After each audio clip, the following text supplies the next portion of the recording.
Okay, the graphics say that I'm live, and I'm going to believe the graphics. It is 9:14 here in the Hill Country, the Lone Star State, known as Texas, and I got the all-seeing eye there in the corner. Now says that people are able to view the stream, which is cool, right? And hopefully, we'll have more than one person or more than zero people show up. We'll see. You never know with good old YouTube, um, because, 21. From 0 to 21, like a mushroom, just sprouted up just like that. We got Anna Erickson in Justice Moody. What's happening? Amanda Pomander. Good morning. There's Thor by the door. Didn't Steve look great with he had that kind of, you know, he had that kind of Christopher Lee sort of Sauron beard going on. Although Steve is actually the good version of that. Didn't he look kind of cool on the Friday Farcast, sporting that sort of white fuzz on his face?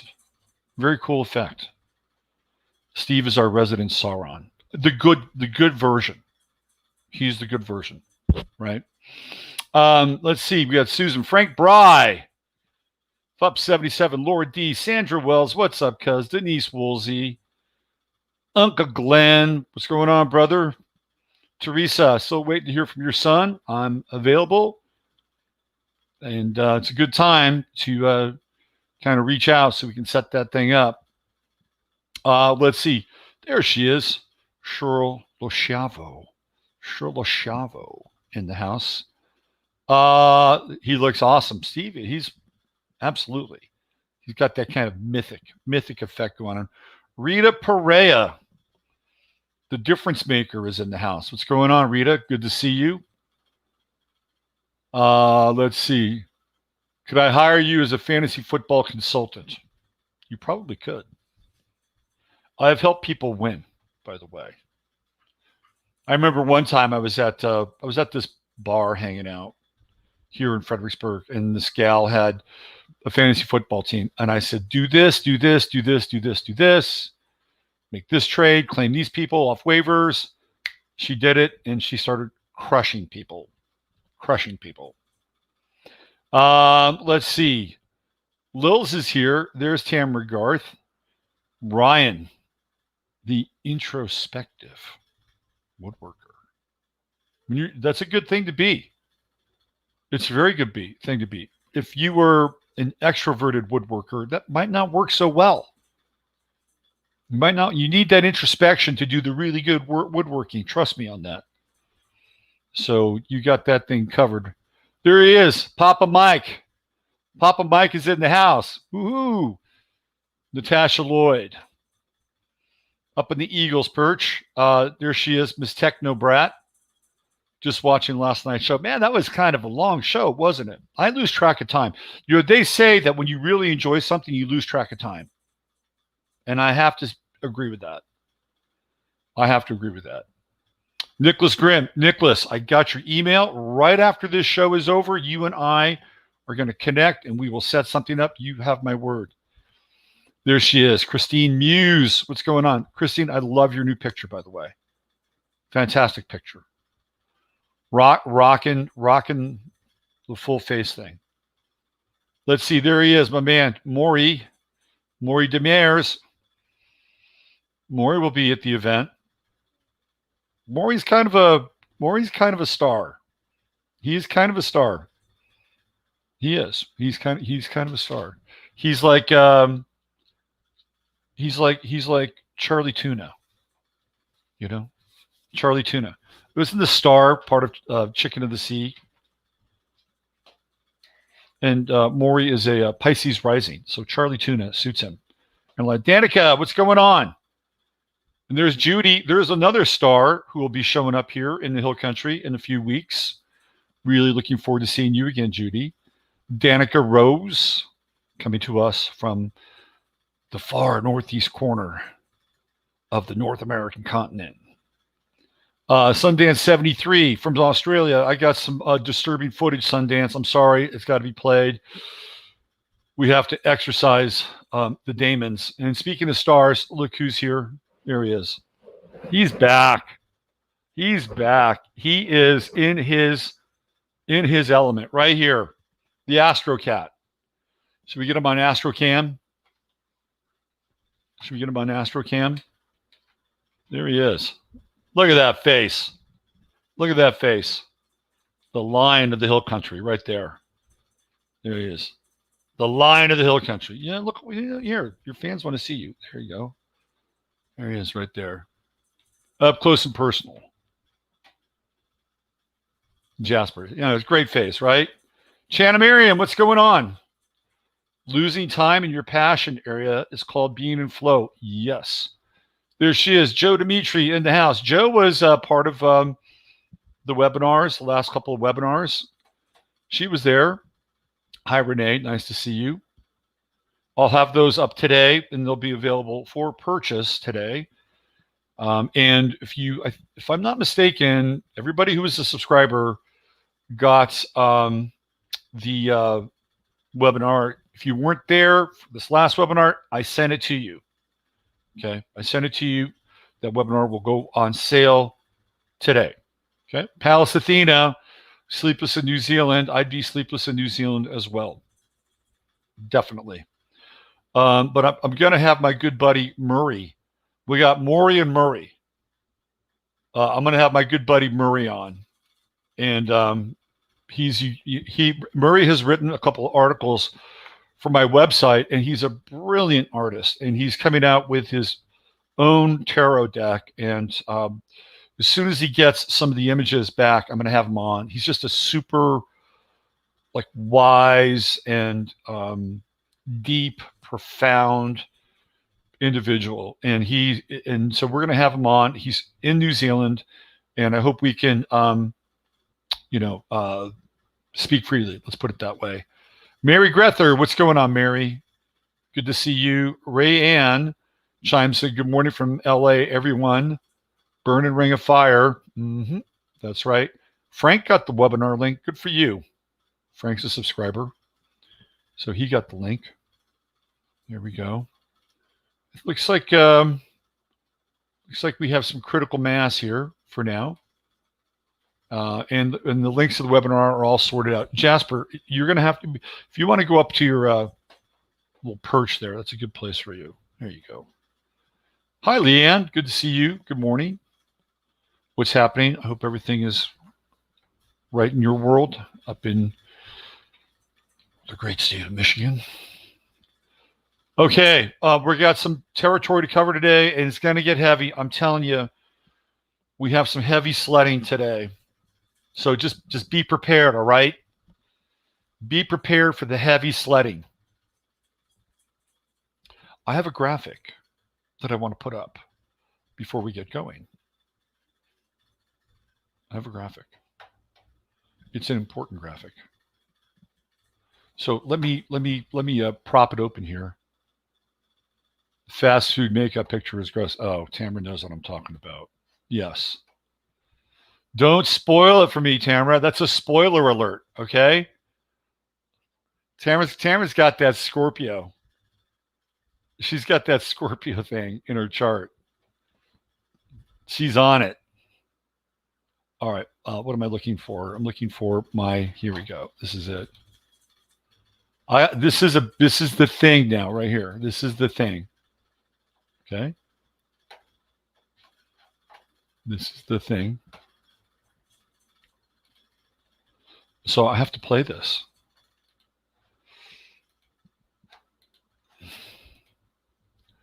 All right, I'm going to read this out.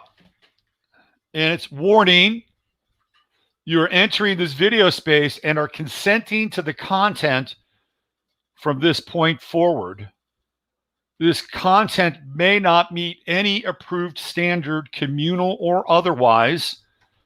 And by viewing it, you are abdicating any objection therein. You'll have 10 seconds to cease viewing, live or after the fact. Robert Phoenix is not impersonating any news service And any views are based on personal opinion, and the content herein is for entertainment purposes only. I will read it one more time.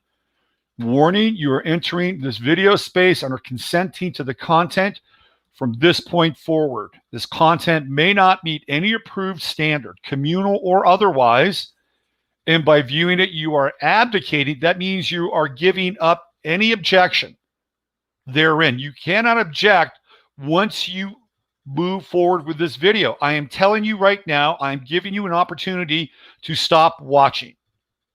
You will have 10 seconds to cease viewing live or after the fact. And let me repeat this one more time. Robert Phoenix is not impersonating any news service, and any views are based on personal opinion. And the content herein is for entertainment purposes only. Okay? Entertainment purposes only. And I'm going to even give you a countdown. I'm going to give you a countdown. Hold on. Because we want to do things right. We want to do things right. So I'm going to give you a countdown. After this is over, you are in. You are in.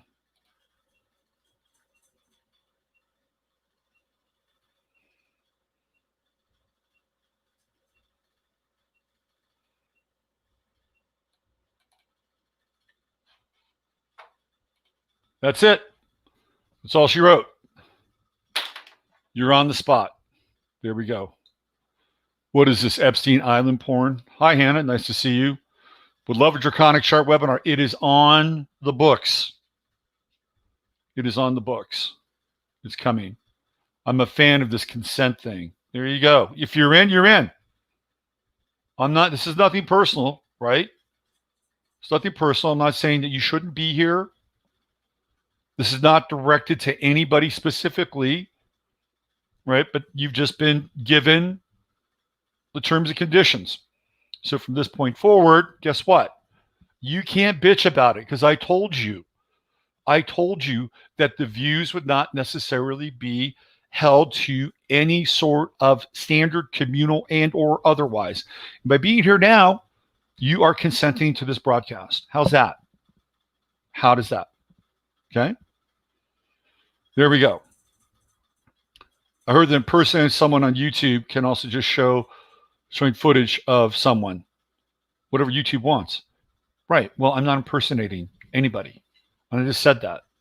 So for me, it was, I believe I was tagged with impersonating a news service. That's what it was. Great shot. Thank you, T. Jordan. So let's just get that right out front. And I just did. Okay. I just did. All right, let's do a little invocation here. We're going to jump right into this. Okay, dear blessed and holy Father, Mother God of the great central sun within universe light, which is the light of Yeshua Sananda Emmanuel, right? That same light that courses through each and every one of us. We ask that only the highest and best truth, wisdom, and information come through this channel at this time. And we humbly accept and embrace the gifts and qualities of compassion and empathy, humility, openness, courage, fortitude, intelligence, flexibility, strength, humor, patience, wisdom, intuition, knowing, and above all, love. We ask that any karmic residue be clarified, purified, cleansed, and removed from this stream, and we return to our experience sovereign as we entered into this domain. So be it. All right, let's get rocking. A lot to cover. So where do I want to begin? I want to talk about, because, I get into a little bit of a kind of a bit of a rant at the beginning. I want to talk about disorder and chaos. I'm not opposed to disorder and chaos. I have learned in many regards that I actually do better to some degree when I have a little chaos in my life or disorder in my life. I am not your typical Virgo. So I'll give you kind of an insight into that process. So when I was at Gaia TV, I would go and I would shoot like 5 or 6 shows, and I'd be there for a couple days, and we would do like 2 shows in the morning back to back, and we do a show in the afternoon, and it would be the same for like 2 days. Like I'd go in and then I'd shoot for 2 days. So I would not have any of those shows planned out before I went there. Like in my head, I had them planned out. And what I would do is I would basically get there the night before, and I would work on those shows that I was scheduled to do that day. So I would start probably at around, I don't know, in my hotel room about 8:00 at night, and I'd start to put the shows together, and I'd stay up till about maybe 3 in the morning.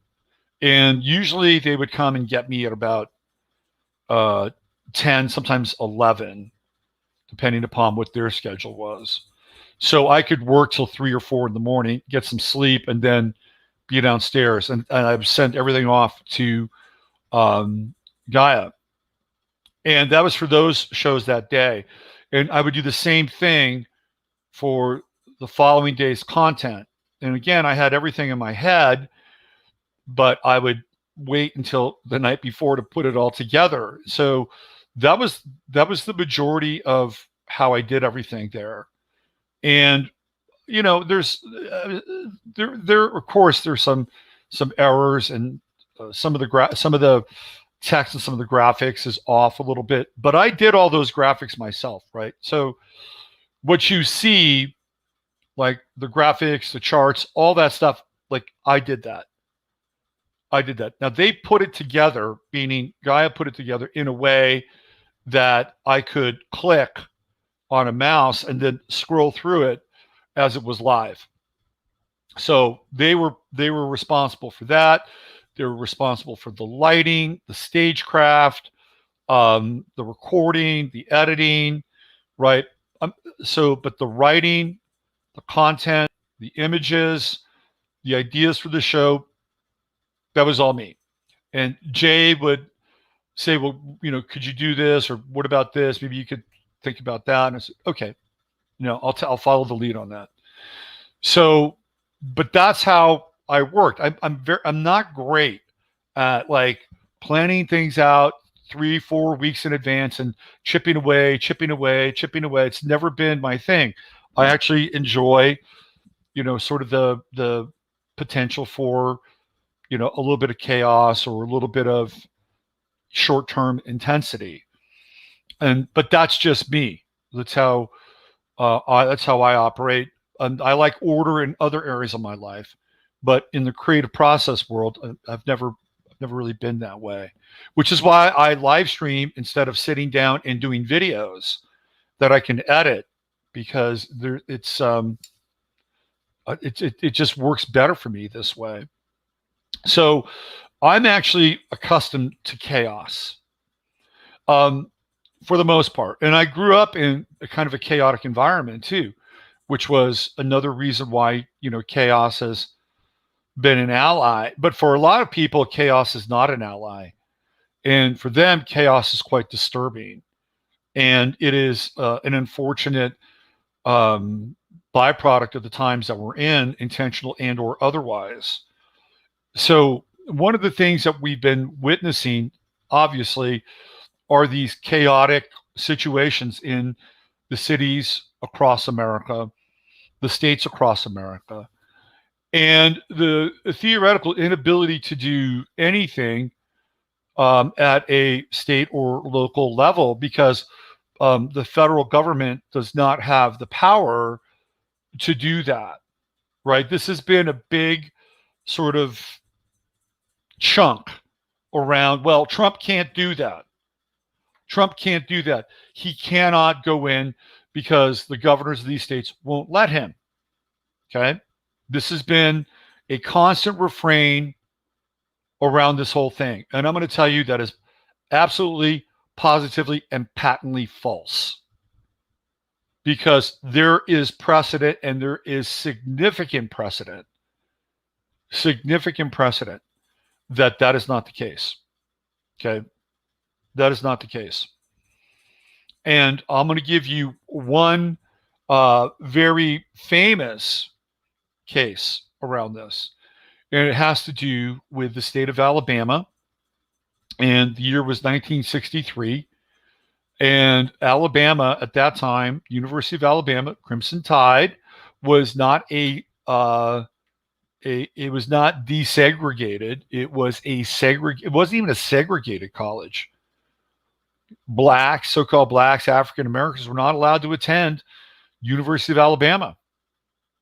It was like the state says, no, this is, whites only.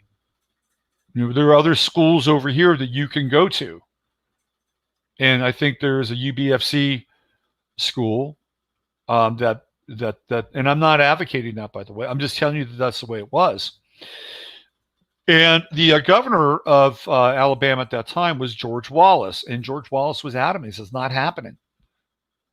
Not happening. And George Wallace had state police that were essentially carrying out his orders. Well, guess what? Kennedy federalized their version of the state police, or their state National Guard. He federalized them. And a president can do that. So guess what? George Wallace had to cede to Kennedy at that point. He had to give up. He had no power at that point. The people who were there and supporting his pro-white agenda for the University of Alabama could no longer support that. And now they were working for Kennedy. There's precedent here, and that's not the only one. In the aftermath of the Rodney King riots, the Martin Luther King riots, isn't it interesting how there are two kings? Yes, the state National Guard in California and in other parts of the country, Baltimore, Washington, D.C., those state police or state troopers were federalized. Federalized. And if Trump wanted to do that, he could do that in every instance, right? It's not just sending, federal troops or state marshals in to protect the federal building. He could do it for the whole damn state. He could federalize the fire department and the first responders. He could federalize them and roll them right into FEMA. He could easily do that. FEMA could take control of the whole damn thing if they wanted to. In Washington State or Oregon or California, it could happen easily. Easily. But it's not happening. Why is it not happening? That's the question that people need to ask. Because we always come up against, oh, he can't do that. He can't do that. Of course he can. Of course he can. There's precedent. And I just gave you 4, and there's more. Johnson did the same thing. Johnson said, well, if it was good for Kennedy, it's good for me. And I can federalize the state, the state police or the state troopers, which is basically the state version of the National Guard. I could do that. I could federalize them and send them down to Alabama. And sure as hell, he did do that.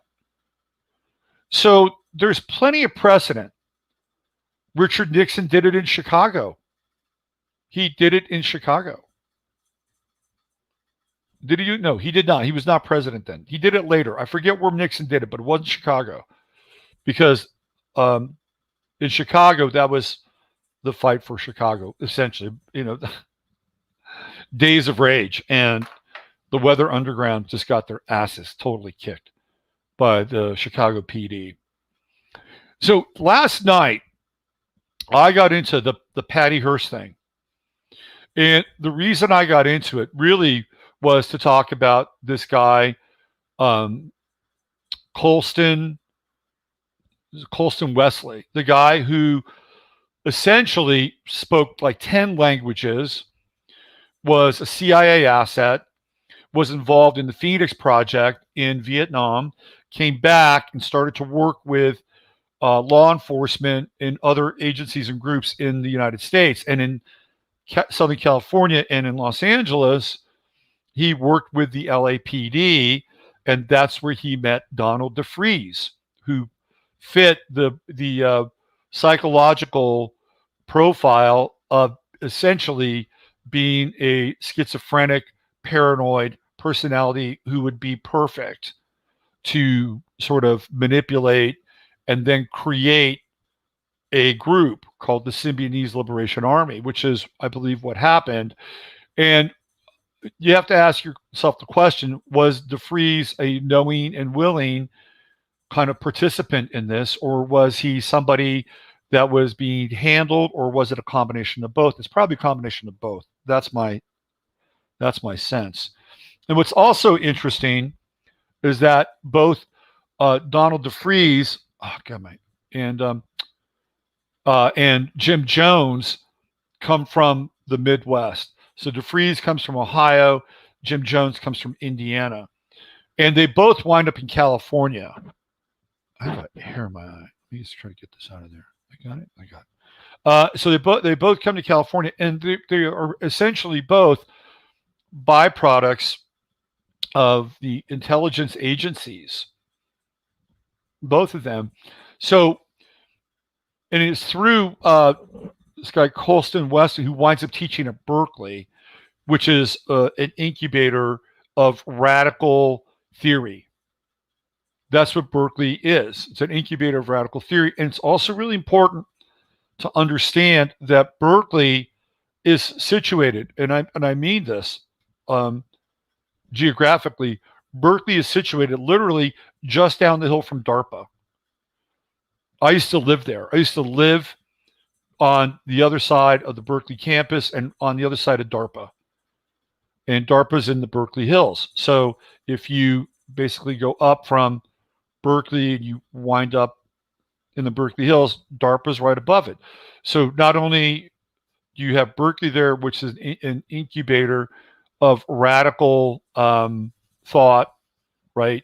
You also have this very high-powered group that is deeply involved with being able to use things like scalar technologies, psychological profiling, internet, mass media. It all goes down at DARPA, and it's right there, right there. One of my friends when I lived in California was Charles Osman, and I've had Charles on my show a number of times. He was a fixture on Art Bell. You know, I think Charles might have been on Art Bell at least half a dozen times. I'd love to have Charles back on. He's a very interesting character, super interesting guy.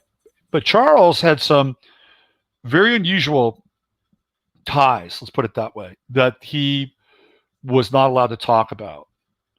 And, you know, I think Charles was on the payroll of some, you know, alphabet soup agencies. And one of them was just up the hill because Charles lived in, and I believe he still does. No, I think he moved. He did live in Berkeley. I think he's moved out of Berkeley now. He's a great guy. I love Charles. He's brilliant. He's totally brilliant. And, you know, he would say, yeah, you know, can't talk about that. Can't talk about that. But he was the first guy that I ran into that really gave me the skinny and the insight on AI and artificial intelligence and synthetic sentience, self-recognizing systems. That was Charles's domain. That's what he was working on. So Charles was one of these sort of Einstein characters that was embedded and involved in that world. And he told me this story that one time he was in Brazil for a conference. And I've told this story before, but I'm going to tell it again. He was in Brazil for a conference, and he was with this other guy, and another one of these brainiacs. And they were standing on the side of the road, not far from the hotel that they were staying at, and they were waiting to be picked up by a van so that the van could take them to this conference or this think tank or whatever. And, you know, these really smart people, they tend to be very, how do I say this? Kind of like the mad professor type. They're very preoccupied with their thoughts. They're not always aware of what's going on around them. And Charles is kind of one of those guys. So, he's probably sitting there, yammering on about something and not paying attention to the dude. And all of a sudden he turns to his left and the guy's gone. He's gone. And they were on the shoulder of this road. And, Brazil is densely vegetated. So he thinks that somebody literally came right out of the foliage and took the guy and brought him back. And Charles never saw him again. And nobody ever saw this guy again. He was basically abducted, and it was a brain drain moment. And that's the type of world that these people live in. It's a very, very intense world, super intense world. And again, the context is Berkeley because of the relationship between the college and DARPA. Stanford has its own version of this. And Stanford is Langley West. And Stanford has SRI, which is the Stanford Research Institute. So you have DARPA in essentially the East Bay, and then you have SRI, which is across the bay. And then towards the northern part of that area, you have IONS, which is the Institute of Noetic Sciences, which is another kind of hangout. And they do a lot of psychic research there and other things. It's where Dean Radin works. I actually was part of Dean Radin's psychic test one time. And anybody could do it. It wasn't like, oh, he's psychic, let's have him up here. I was just there that day. He wanted to know if I wanted to do this thing. So sure, why not? I'll do that. So this creates the kind of the trinity or the triangle in the Bay Area. You have linear accelerator, Langley West, SRI, boom, right there, right? Google comes out of Stanford. Google was funded by Stanford. Where do you think Larry Page and Sergey Brin got their seed money? They got it from Stanford. And Stanford is derives huge financial benefits from Google. Then again, on the East Bay, you have DARPA, UC Berkeley, and in the north, you have IONS. So the Bay Area was a hotbed for these groups, especially during the 70s. You know, Jonestown, Jim Jones, you had Symbionese Liberation Army, and there were other groups at the same time that were being incubated during this period. Charles Manson, prior to going to Los Angeles, was hanging out in Haight-Ashbury. And I need to get Les Visible back on. Maybe we can get him on this Friday. And Les Visible was living in Haight-Ashbury at that time and knew Charles Manson and would see him around, kicking around, the Haight. That was before he went to Southern California and started to hang out with, people like Terry Melcher and Abigail Folger and Dennis Wilson, those people, Jack Nicholson, that whole scene. Anyway, so I talked about that last night and how the SLA was like a cutout group. And it really wasn't about like, did they want to create like a Project Mayhem or Project Chaos thing, which is what Charles Manson was talking about. And remember, the Manson family thing went down in 1969. When wherever you chime in on that, whether you're a Miles Mathis person and said never happened, it doesn't really matter. It had the same effect. They were shutting down the 1960s. That's what they were doing. They were shutting it down. You had the Manson family, you had Altamont. Prior to 1969, 1965, 66, 67, they were flooding the Haight-Ashbury with LSD, right? And MDA, precursor to MDMA. These are psychedelic drugs. They open you up. They theoretically, expand your consciousness. By the time late 68, 69 rolls around, they're flooding the Haight with heroin and methamphetamine and another drug called STP, which was like bad, really bad.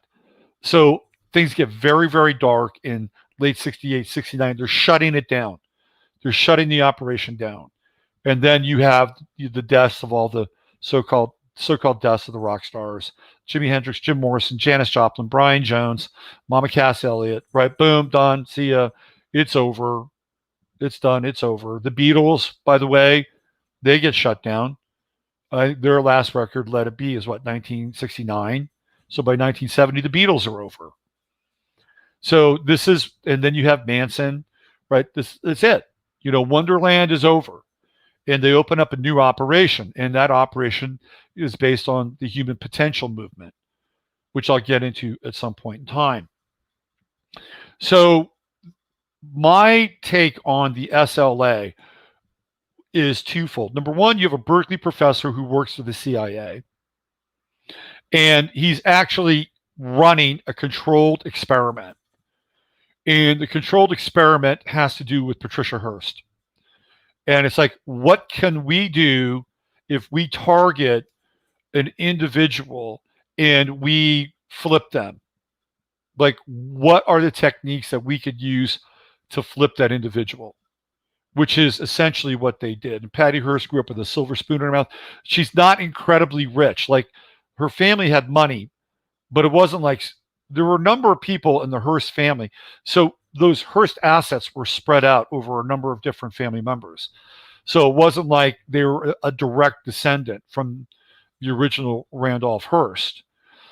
They had money. They had some family money. Of course, they had stocks and things like that. But the old man had to borrow $2 million to run this stupid food program called PIN. And I remember that as a kid. I talked about this last night. When they tried to pass out the food to people who didn't get food, it was pure chaos. It was just pure chaos. It was a bad scene. So I believe they targeted Patty Hearst. She was 19 years old.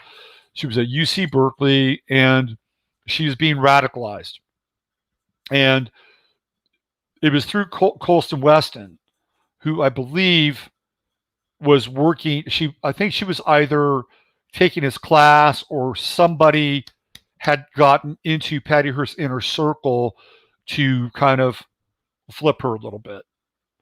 And so she winds up getting involved in this program that Weston is running through Berkeley called the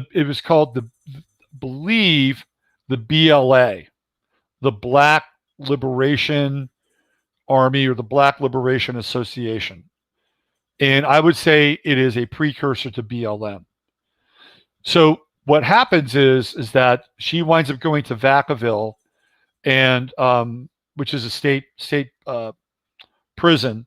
It's a low-level state prison, though. It's not quite like, say, San Quentin or Soledad. Those are very heavy places. Vacaville is sort of state prison light in some ways. There also used to be a mental institution in Vacaville. And I'm not sure if that's there now, but I know the prison is there. Anyway, that's where Donald DeFreeze was. So she had contact with Donald DeFreeze, who was a Scorpio, and he had been atomized. He was a split personality and had been working with Weston from the time that Weston was working with the LAPD. And DeFreeze was an informant for Weston inside of the LAPD. So when Weston moved north, well, guess what? Donald DeFreeze moved north as well. And they wound up having this working relationship. And what's interesting is that I don't think, in order for Donald DeFreeze to be effective, I think he needed to be in a prison. Because there's something that goes on inside of a prison with men and women. It's bizarre. It's like totally bizarre. Like Scott Peterson, the guy who killed Lacey Peterson and her baby, as soon as he went to prison, all these women wanted to marry him. I had a client one time client who married a guy in prison. And I don't even think she had a conjugal visit with him. She was allowed 10 minutes with him, and she married him. And that was it. And she's been married to this guy ever since, right? So there's this weird thing about men in incarceration, in prison, like Richard Ramirez. the satanic vampire hillside strangler guy, who was really a satanic vampire. Once he went to prison, all these women just completely fell for him, right? It's crazy. So there's this weird thing, and Patty Hearst winds up going to Vacaville, and Sin Q, Donald DeFreeze, is a Scorpio, so he's very good at entrainment, and he hooks her up with Willie Wolf on the outside, and that's where Patty Hearst begins to get turned. And I think that the Symbionese Liberation Army was a limited hangout. And the whole idea here was, number one, to create terror. Number two, to see what they could do with an heiress and how they could turn the heiress inside out and have a Stockholm Syndrome effect take place. Because she gets pulled out of that whole thing before the so-called firefight happens with the SLA. And they wind up getting all this intel and all this data on Patty Hearst. And all that stuff is crunched. All that data is crunched. And it becomes part of a kind of a profile in a program. So what do you think they would do moving forward, theoretically? They would use that information and they would somehow condense it and homogenize it in some ways so that they could employ certain techniques at a university level so that they could then flip sort of lesser versions of Patty Hearst.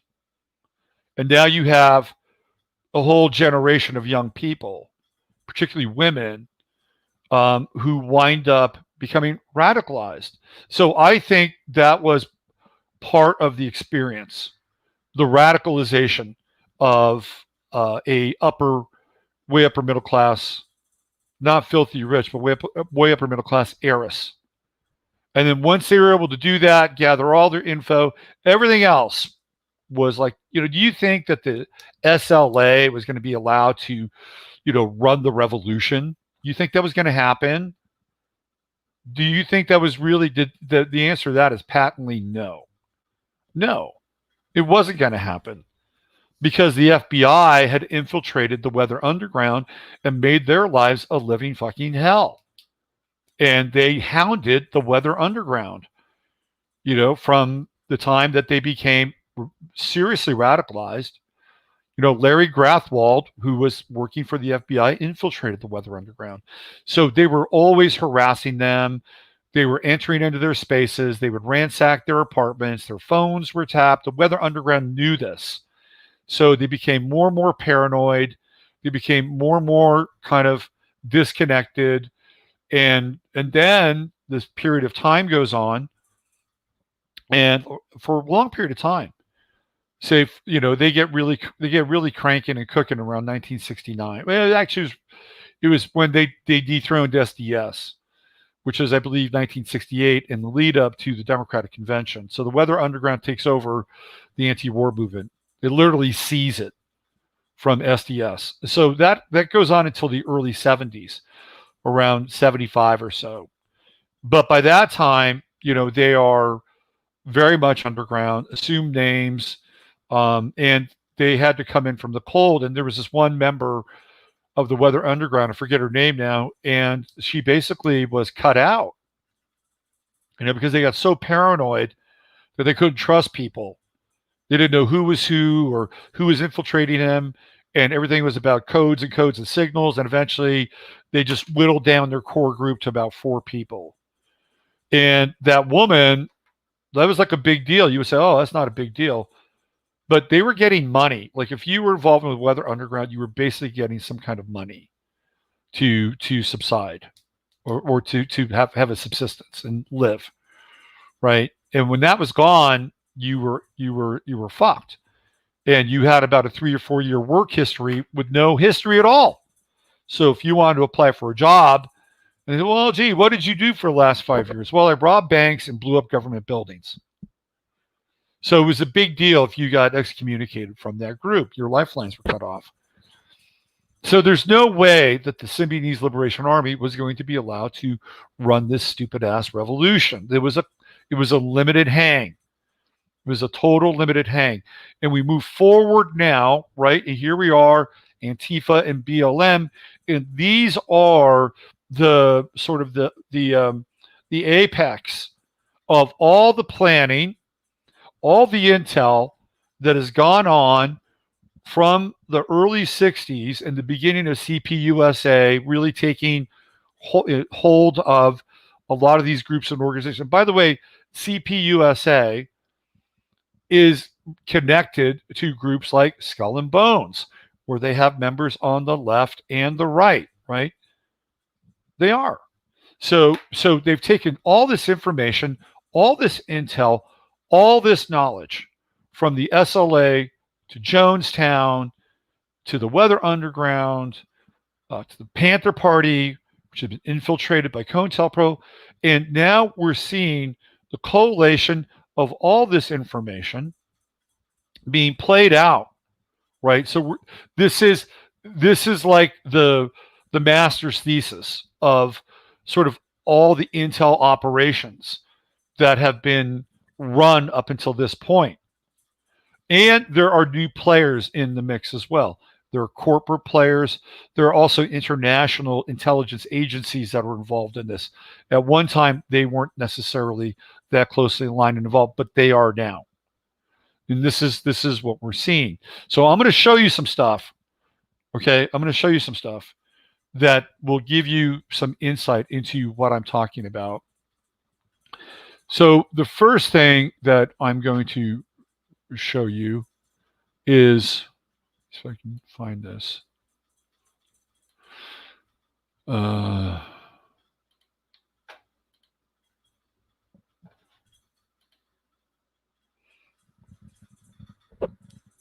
Okay. Let me show you this. This is from Andy No, right? This is the guy who puts his life on the line in a lot of ways. So here we go. This is a tweet. Portland police arrested a man today suspected of starting a brush fire using a Molotov cocktail. Firefighters extinguished the grass fire before it could spread further.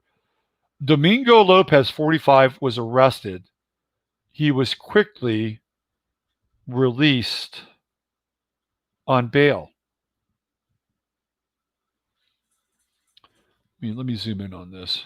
See if I can zoom in on this thing. When's his birthday? I can't see it. I don't know what his birth date is. I can't see that. Wish I could zoom in. Maybe you guys can zoom in on that. Hold on. Let's see if we can get back here. I can't really see it. Anyway, here we go. Now, who is this character? Who is this character?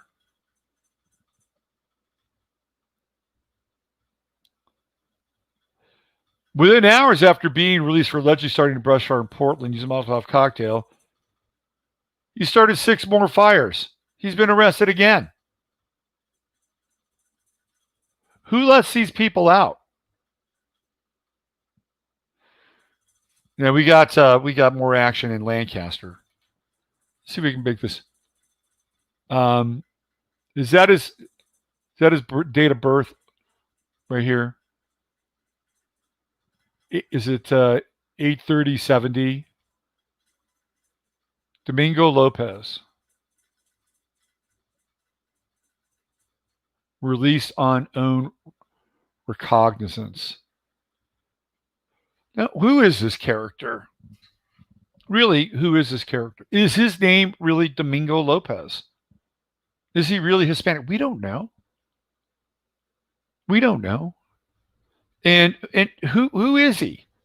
Where did he come from? Why is he so invested in burning down the house? Why? Says he's 45. He could be 45.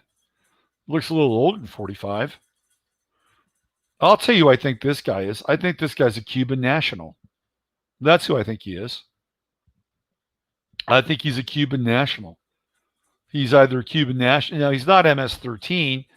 If he was MS-13, he'd have his face painted because they identify themselves with facial tattoos. I think he's a Cuban national. That's my sense here. Perhaps, or maybe he is actually from another group who is posing as Domingo Lopez, Hispanic. But let's just say, for the sake of argument, that that is his name, and he does happen to be Hispanic. He's a hired gun. He's a total hired gun, and they have been told to, catch and release, catch and release, catch and release, and he is going to complete his mission. Now, is he getting paid for it? You're damn right he's getting paid for it. But I think that this is a guy who has been trained. Now, he is not a millennial. He is not some pissed off millennial. Again, according to this record, he's 45. Now, if he was born in 1970, that would not be 45. He'd be 50 years old. So I don't believe that that's his birth date. That's his Swiss ID, whatever. So I don't see his birth date here. Whatever his Swiss ID is. He's a hired gun. He's a hired gun. That's who he is. And we've been seeing this with again and again and again. And the thing is that we cannot, they can't identify the perps. Because now the FBI has come out and said, well, you can't blame this on Antifa. The state police department, the police have said that. The state of Oregon has said that. The media has said that. They're doing everything in their power to control the information. Everything in their power to control the information. This is what's happening, right? This is how things are going.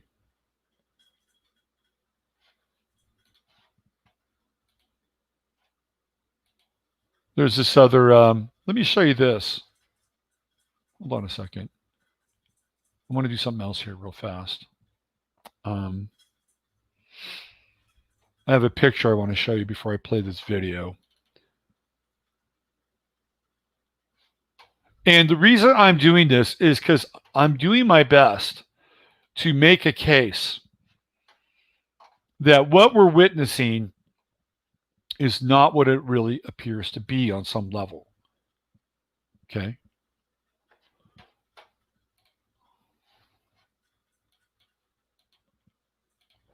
So this is a picture that was taken.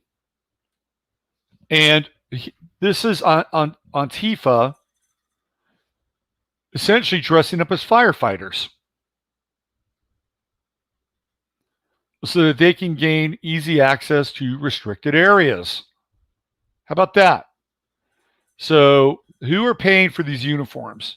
How are they getting the helmets? And what do we see here? We see a gas can. Looks like we got a chainsaw there. And, is this fake? I don't think this is fake. I think that they are showing their flag and they are showing their true colors. Absolutely. And they're wearing these yellow shirts, which give them the look of a firefighter, right? To me, this is true no Gemini stuff. And we don't know who is who or what is what. But we do know that Gemini is a sign that is connected with spycraft. Okay. So what we're looking at here is we're looking at not just disaffected, pissed off, super soy saturated, vicious vegans who have been raised in a culture of everyone gets a trophy and I'm not getting one now and I'm pissed off culture. There are professionals. There are professionals that are in these groups. These are professional, not just professional agitators, but there are professionals that are involved in other groups that do this for a living.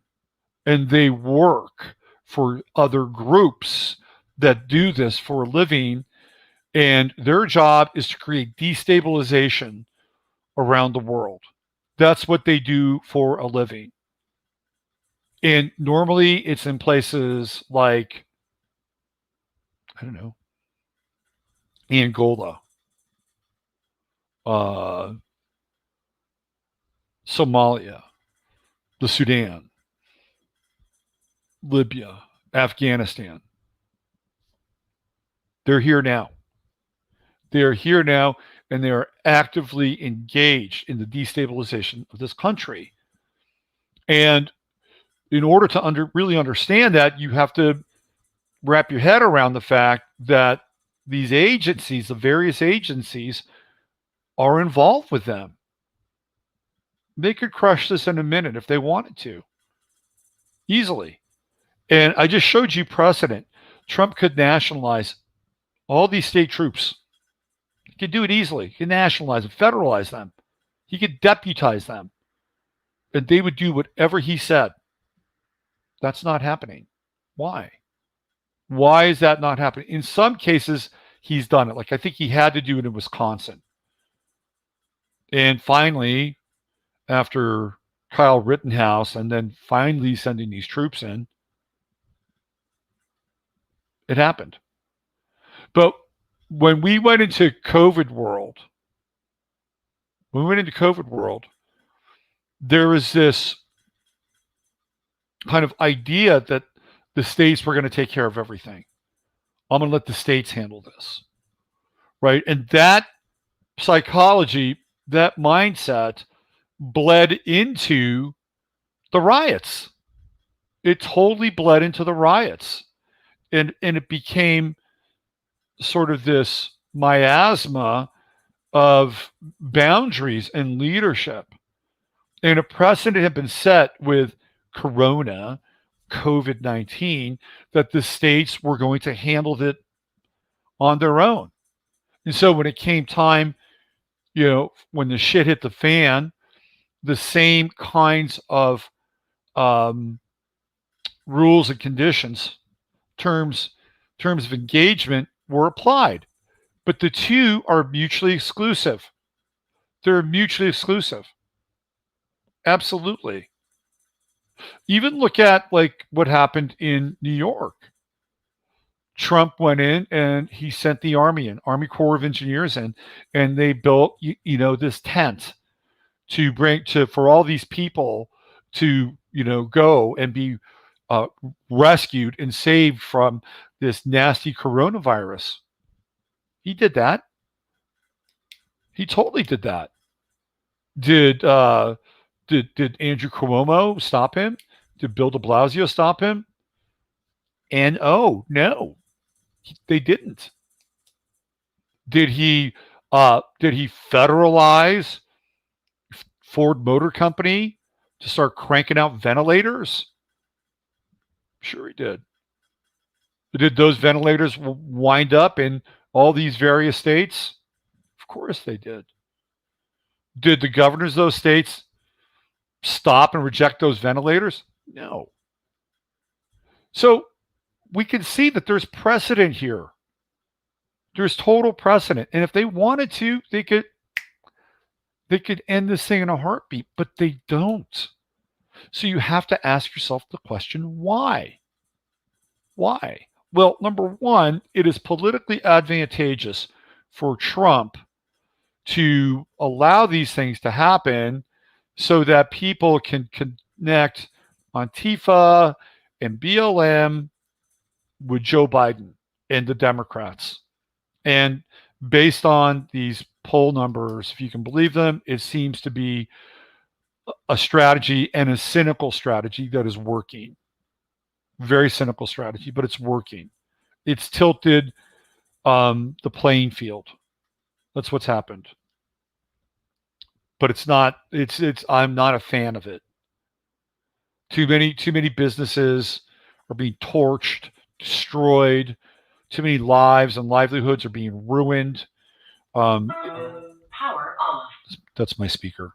Yeah, power off. They got powered off. In Oregon with the fires, which are clearly being started, they're clearly being, talk about gaslighting and then throwing the match on it. Now we're being gaslit, but it's not Antifa, or it's not this group, or it's not that group. We're being gaslit.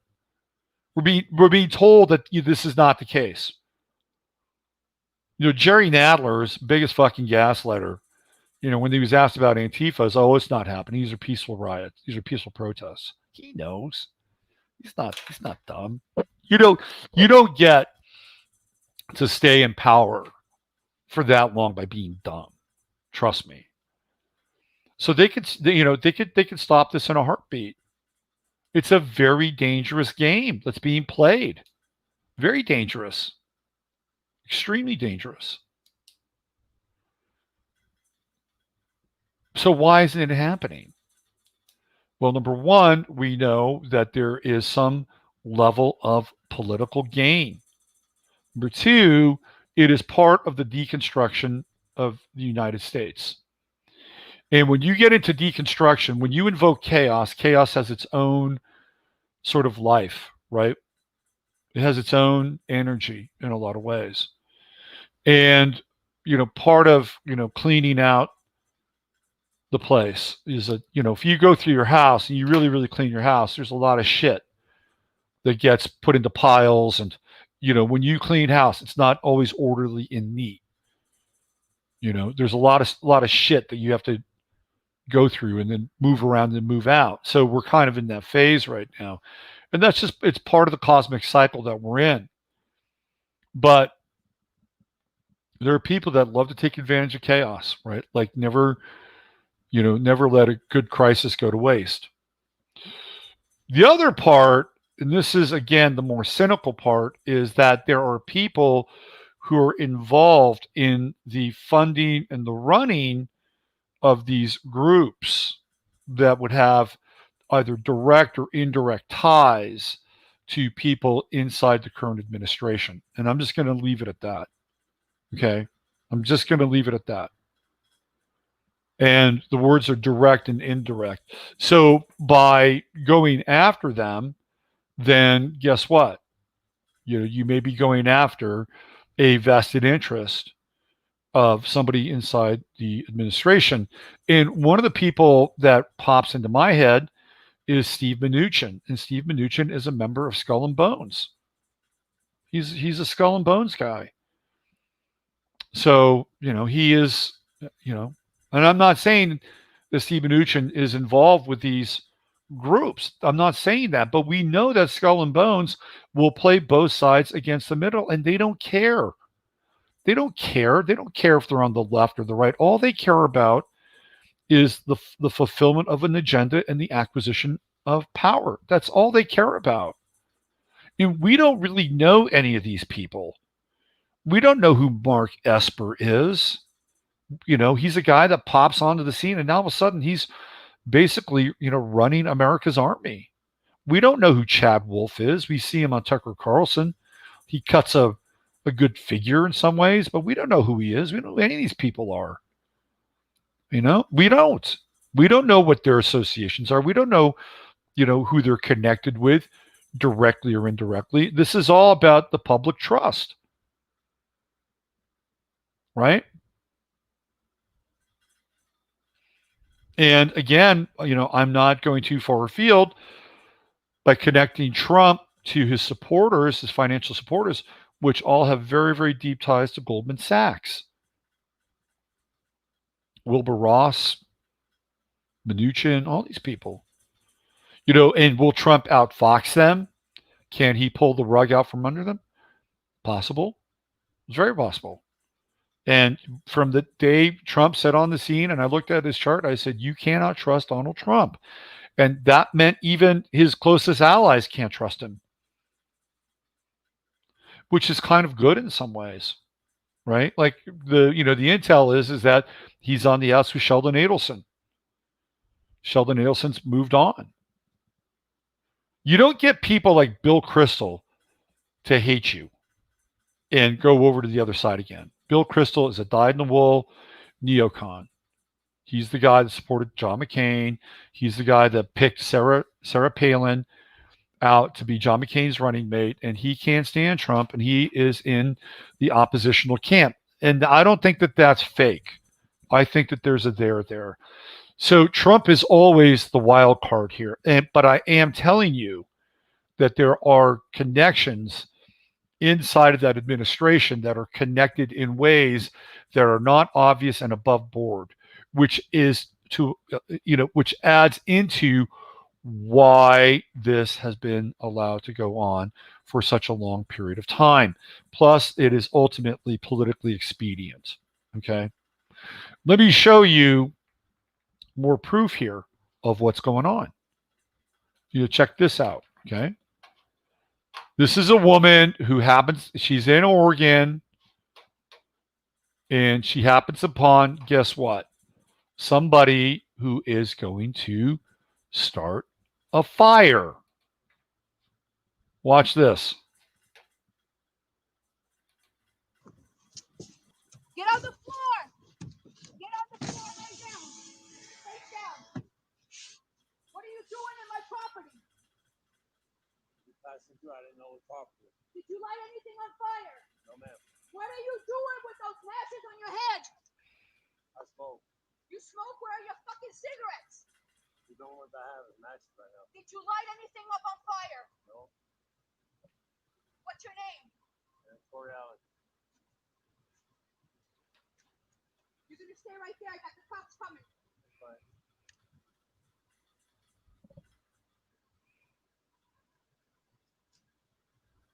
He's got matches on his hand. Make sure you snap pictures of him. So somebody's in the car videotaping this, obviously. House? Not going to the house. Where did you come up through? Highway.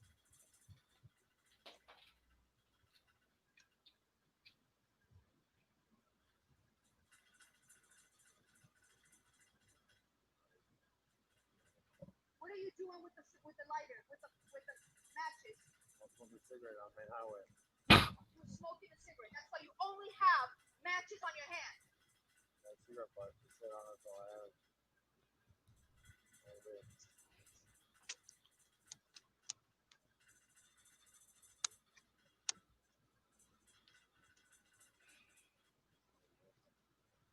So there you go.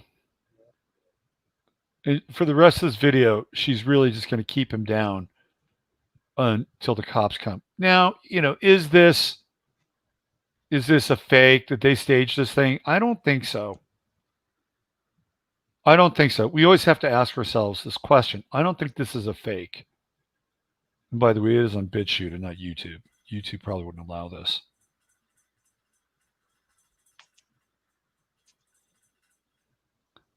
Now, this is rural Oregon. And what is this clown doing in rural Oregon? What is he doing? Who dropped him off there? Where is he supposed to meet somebody to pick him up? Here, let's play it again. Get on the floor. Hold on, let's go back. Get on the floor. Get on the floor right now. Face down. What are you doing in my property? Passing through, I didn't know it was property. Did you light anything on fire? No, ma'am. What are you doing with those matches on your head? I smoke. You smoke? Where are your fucking cigarettes? The only ones I have is matches right now. Did you light anything up on fire? No. What's your name? Corey Allen. You're gonna stay right there. I got the cops coming. Fine. So her emotion to me really my neighbor mowing his lawn. He mows a part of my lawn, but he won't mow all of it. That's okay. I don't want him to. What do you guys think? Is this real? My gut says yes. What do you guys think? What do you guys think? Is this real? I think it's real. These opportunities are too rare to be caught on camera, by the way. You leave your family and friends. Sounds like she may have been in the military. She's a pro. No. Lil says no. Justice says she's a pro. Joan says yes. Judy says yes. Let's see. Palace says yes. Wendy says yes. Overwhelming yes. I think it's a yes. I think it's a yes. That's what I think. Thumbs up, thumbs up, thumbs up. Ferris Fuentes says C. She is very pissed. Seems real. Yes, I'd say yes. Okay, overwhelming yes. I would agree with the yeses on this. I would agree with the yeses. Karen says seems real. Some military law enforcement background. I would agree with that too. She got into action, and she knows how to handle a gun. Yep, she charged that gun and was out. She's very pissed. I would agree. So you could do that here in the good old USA for now. I'll tell you where you can't do that. Can't do it in Australia. You cannot do it in Australia. Let me show you. Again, my heart goes out to you Aussies. What's going on, PMSO LLC? I'm not here to show this to you to traumatize you. Please understand this. I'm not here to show this to you to traumatize you. But I am going to show you something that is incredibly disturbing. And this is what happens when you live in a land without self-defense. Watch this. Can you please get your hands off? No. Can you step out of the car, please? No. Excuse me. Or because I have a car charger on my car. They sell them everywhere. They sell them at petrol stations. That's not the problem anymore. The problem is you're not stating your name to me. Just because I have a car charger. Can you get out of the car, please? No, I don't feel safe. You're armed. You're safe. Don't you worry about that. No, I don't feel safe. You're attempting to get into my vehicle. What are you doing? Why? Excuse me. You're not practicing. What the fuck are you doing? What the fuck are you doing? Oh, get off me! Get out of the Get car. off Relax. me! She's got anxiety. Relax. Relax. She's sick. She's actually sick. Relax. Hey! Relax. Fuck. Relax. Are you going to state your name and address? Relax. They're telling her to relax. You got to be kidding me. They're telling her to relax. All right. First of all, number one, don't ever roll down your window. If this happens to you, you keep your window rolled up. You keep your window rolled up. That's what you do. You don't roll your window down. You keep your door locked. You keep your window up. And you don't talk. You don't talk. And in Australia, it probably won't mean shit. They'll probably break the window anyway. But if they break the window, then it will incur damage to the property and to you or the person, right? This is horrifying. It's horrifying. Can you please get your hands off? No. Can you step out of the car, please? No. Excuse me. Or because I have a car charger on my car. They sell them everywhere. They sell them at petrol stations.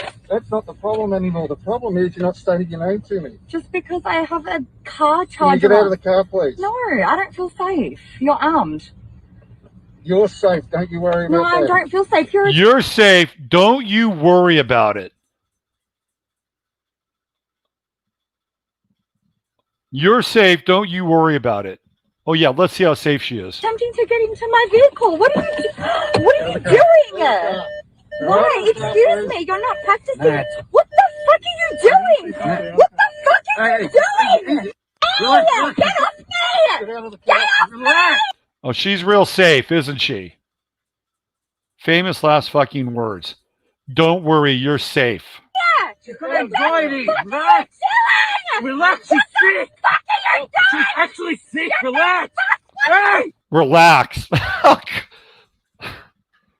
The cognitive dissonance right here is just off the charts. It's just off the charts. Relax. Relax. Are you going to state to He's screaming at her to relax. And I think she winds up getting out of the driver's seat, right? Isn't that where she goes? The guy who's with her, I believe, pulls her out and she goes out the driver's seat. Can you believe this shit? I'm pretty sure that's what happens. Is that her shirt? Jesus. Not a word. Not a word from people. You don't hear from with shit like this.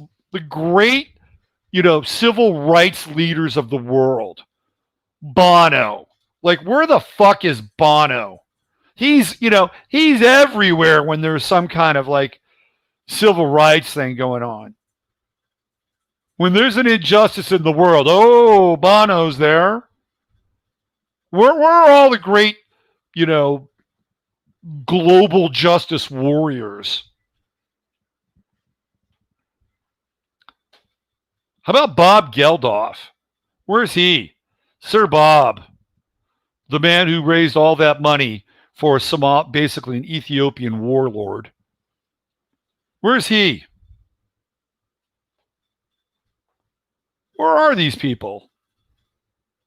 They're not there. They are MIA, AWO, well, nowhere to be found because they're taking orders. And that there are only certain specific kinds of injustices that they can stand up for. Not this. Not this.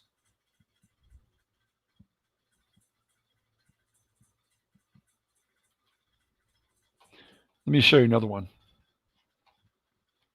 Also from Australia.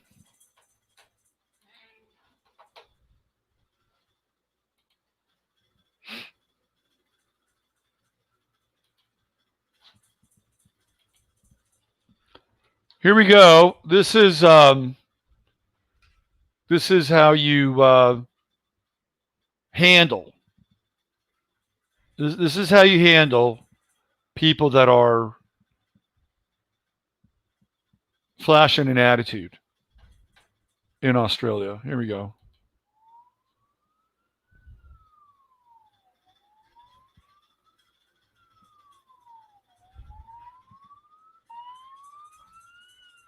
Look at that.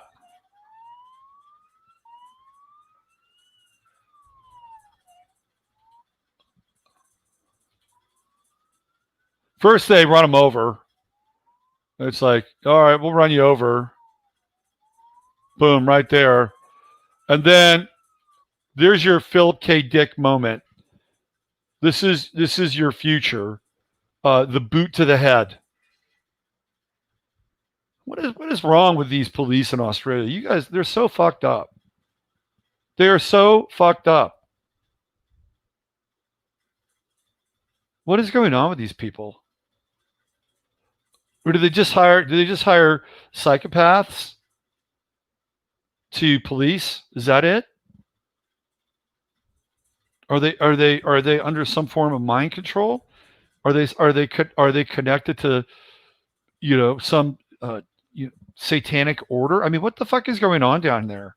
What is happening? This is not good. And again, where are the great spokespeople? Like, where's the Bonos of the world? They're not there. They're not saying shit. They'll only stand up for what their masters tell them to stand up for. What about that guy from Midnight Oil? The big bald-headed guy. Isn't he political? Like, where is he? Where's he with all of this? It's all selective.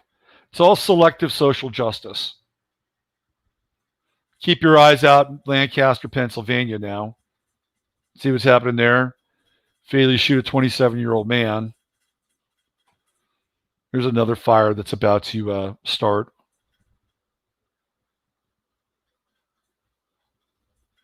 I don't like showing this stuff.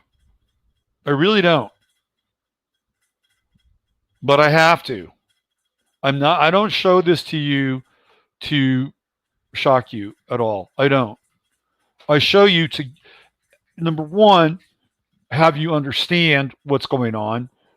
Number two, I have a sense of empathy for the people in Australia who are going through the ringer right now. And number three, the hypocrisy of these so-called social justice warriors or social justice leaders. Like, where are they? Nowhere. They're nowhere to be found. They're not sticking up for these people. You know, it's unfortunate, and I will say this. If that woman in the car had not been blonde or in white, I can tell you right now that there would be outrage, utter outrage. But that's not where the political tides and currents are at this point. So people won't stand up for her. And they won't stand up for the people of Australia, New Zealand, Canada. You're on the watch list next. And obviously in the US, there's already a form of tyranny that's encroaching in various states in this country. So we're in it, right? We're in this thing now. And unfortunately, it looks like we're headed towards kind of a Mad Max scenario. Now, that doesn't mean that it ultimately has to play out this way. It doesn't mean that it will, result in the complete and utter manifestation of that very dystopic scenario. But if you're not paying attention and you're not seeing what's happening, you are freaking asleep. And last night on the show I talked about we're going to need spiritual strength to get through this time together. And you've got to figure that out any way you can. You got to find this connection with God, the Logos, the thing that gives us the power to live and create and breathe every single day. That should be priority number one in your life. That should be priority number one. You got to figure this thing out.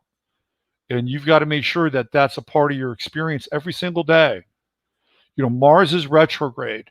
So Mars in Aries has a lot to do with power, right? It's power. And when it's in a retrograde motion, it's important to understand the dynamics of power. Where does it come from, right? Where does it come from? What is true power? How can you live with true power?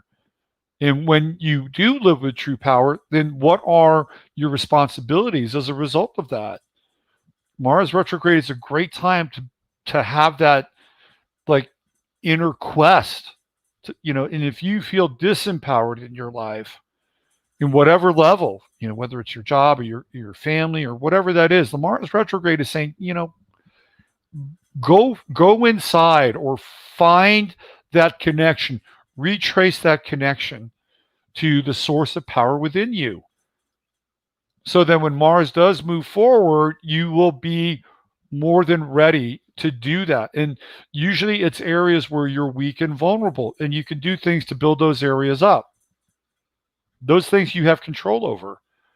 You have control over. See, I'm going to nod. You have control over. I was going like this. You have control over, right? You have control over them. The things that you can manage in your life. And there are other things that are kind of above your pay grade that you can essentially connect with and bring into your life, because we can't do all the heavy lifting we cannot do all the heavy lifting by ourselves. We can't do it. And when we do that and we're really connected in and tuned into that, and as many of us have that in our lives, now we are linked together in an invisible network of spirit and love. And this is another version of the Aquarian age, where we are all nodes of consciousness that have done our work and that we can link together, through our hearts and minds and at times our actions when we're called to. So the Mars retrograde is really important right now, astrologically. All right. So I said I would bring this in, and I'm going to, because this is the level of absurdity that we're at now. There it is. Ronald McDonald and the Burger King make out in a new ad. This is true. This is true. The new ad for Burger King in Finland shows that fast food giant's mascot locking lips with rival Ronald McDonald. It's part of a campaign entitled Love Conquers All, and it is time to coincide with the long-delayed Helsinki Pride Week. Burger King has always stood for equality, love, and everyone's right to be just the way they are. Remember, have it your way? Kasia Kasila, Burger King's Finland brand manager, said in the statement, the only instance where it might not seem so is when we are bantering with our competitor. Our brand is always bold, edgy, and fun. Fernando Machado, Global Chief Marketing Officer for Burger King, told Adweek. So showcasing this impossible kiss is a way to demonstrate that love conquers all. The painting is proof positive that it does taste better when you have it your way. It depicts the king in full fast food regalia pulling close his clown competition for a passionate kiss, because sometimes you gotta break the rules. Casillo noted that it was the desire to celebrate love in all forms. That was the spark that inspired the campaign. We thought, what better way to convey our values than portraying an all-encompassing kiss between Burger King and McDonald's? We wanted to show that in the end, love always wins. And we hope that the other guys understand it's actually a celebration of love rather than a competitive statement. While the lighthearted pairing of the two fast food mascots in celebration of Pride is encouraging, there is no word on whether Big Mac's special sauce will appear on the King's Whopper anytime. Ha, ha, ha. What's next? What's next? Is Burger King going to be doing Wendy? Is that what's going to happen next? Is that so? Are we going to see Burger King doing Wendy? Is that what's going to happen?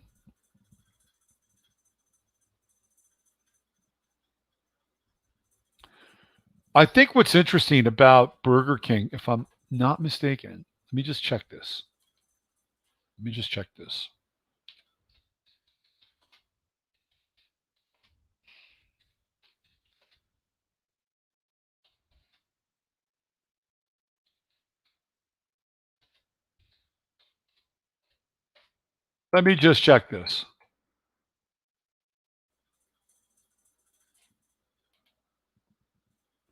So, Restaurant Brands International is the parent company of Burger King. They also own Tim Hortons and Popeyes.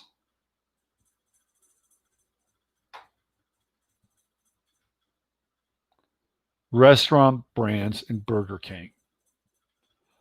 Now, in Saudi Arabia, the Olion Group owns Burger King. So Burger King is owned by different people in other parts of the world, but I guess the key licensing group is Restaurant Brands International. Remember, Burger King was also the company or the fast food company that was dealing with the Impossible Burger. So they were bringing they were very big into the Impossible Burger. with the impossible meat, right? So the brands that RBI owns, let's just look at all their brands. Man, they are connected. So this is the group that owns Burger King and all these other fast food restaurants, which I do not patronize any of them. So restaurant brands right here. New Zealand. How about that? RBD.NZ.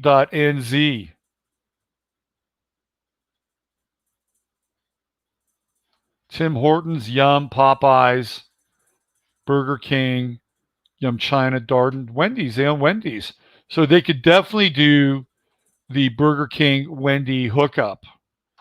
Chipotle, Embred, what else? Suncor, Beyond Meat, Group City MTY, McDonald's. They own McDonald's. So therefore they can do that thing. Dunkin' Brand, Shake Shack, Nutrient, Brinker, National Bank of Canada, and Starbucks. How about that? There we go.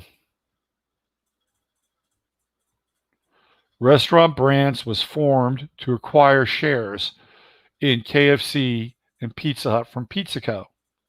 It is listed on the New Zealand Stock Exchange. So these are all the brands. About that.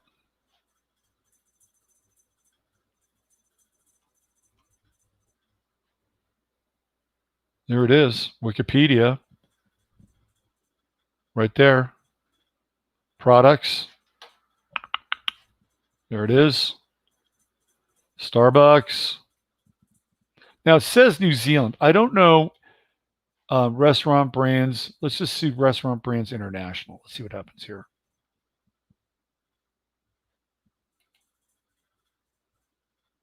Restaurant Brands International.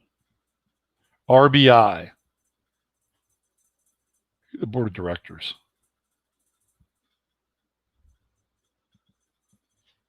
It's always interesting to see who the board of directors are and what other companies that that they support. So here we have Alexandra Baring, okay, 3G Capital, Kraft, Heinz, connection with Berkshire Hathaway, that's Warren Buffett.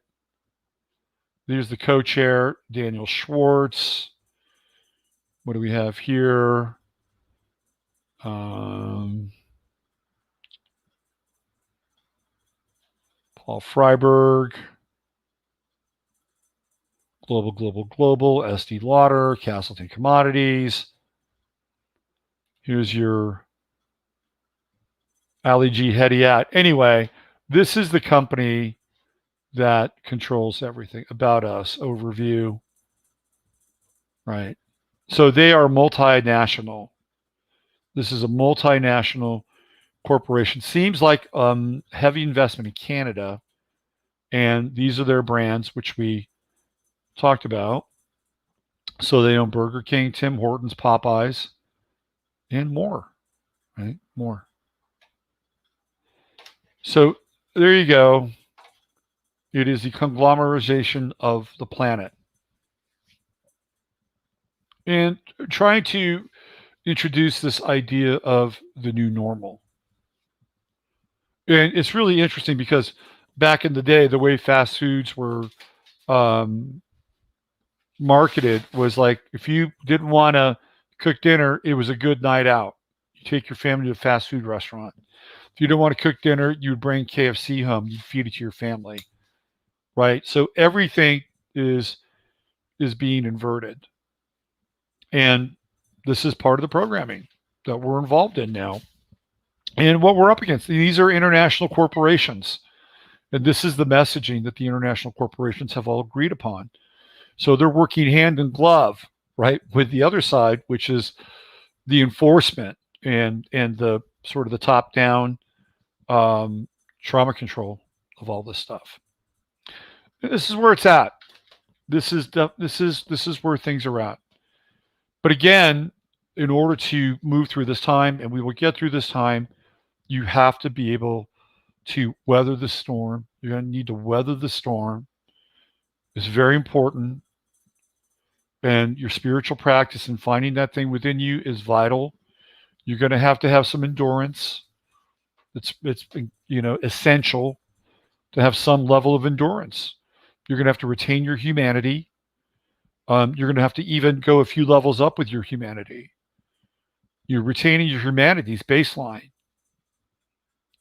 but you have to go a few levels up. It's important. Very important. You can do it. And there is no other work to be done in a lot of ways. Well, it looks like I have a delivery. There is no other work to be done. Really. I mean, you could do your outer work, and that's fine, but it needs to be a manifestation of your inner work. You do the inner work and really, really focus on it, work on it, concentrate it,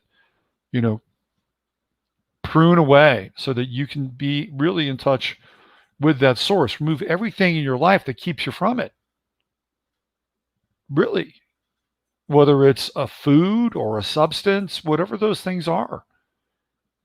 Take them out, remove them. It's addition by subtraction. I look back on some of the shows I did 2 years ago, 3 years ago, and I look at my face and my physiognomy, and I look a lot different. And there was a time when it was probably about 2 years ago, and I looked in the mirror and I didn't recognize who that person was in the mirror. I didn't recognize myself. And it was a very hard moment. And it had to do with my physical form, but it was more than that. It was there was something there that was fuzzy and unclear, and it was hard. It was hard for me to see that face looking back at me. And it's happened in stages, but I made very concerted efforts to essentially have a different face. And it wasn't about the cosmetic piece, but it was about the things that were contributing to my life, that I could actually look in the mirror and be okay with that face, both internally and externally. And it had nothing to do with aesthetics in some ways, although obviously there was a part of that. And that moment, while it didn't force me into a call to action immediately, registered with my subconscious. And it eventually worked its way up from my subconscious and moved into another area where I began to make very different lifestyle choices. And, it's been incumbent upon me to do that and to try to stay healthy, because I was also having real health issues. I was pre-diabetic. My blood pressure was through the roof. So it wasn't just the fact that I didn't like what I was seeing physically. I was also feeling not great. And so I did the most fundamental thing I could do. I changed my lifestyle, which meant that I wasn't going to go out, and I wasn't going to commiserate, and I wasn't going to, have, social libations. And then it eventually morphed into my diet. I got stricter with my diet, and here we are. And I can look in the mirror and say, even though it's not a clear representation or true representation, that I'm more comfortable with it than I was 2 years ago, where I did not look healthy and I did not recognize that person. So that was addition by subtraction. And if there's anything that I can share with you, is that it works. And you want more of you online now than not. It's just the way it is. And by no means am I a finished project. or a product. I am not. And neither are you, and you never will be. And even when you take your final breath and you move on to another plane of existence, you are not finished. You are not done. You are evolving, always evolving through space and time. And this is a period of density where you get to work things out in a very kind of profound and visceral way. And it has never been more profound and visceral than it is right now. Never. You get feedback almost immediately. And the world around you is giving you example after example after example of how profound and visceral it is. And you may want to turn away from it, but you shouldn't, because it's there and it can serve as a reminder of what you need to do in order to navigate and get through this. Okay. And my heart goes out to that woman in Australia. You never want to be that woman. You don't want to be that woman in Australia. You just don't. So what you want to do is you want to not be in the situation, number one. And number two, you want to be the woman in Oregon. Okay. That's who you want to be. You want to be the woman in Oregon. You see that, that piece of shit that was theoretically going to, do damage. You want to be able to pop out of there and move into action. That's what you want to be. You don't want to be the woman in Australia.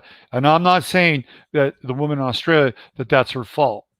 It's not her fault. You have two realities. Which one do you want? One is actionable, and the other is, unfortunately, at the wrong end of action. Wrong end.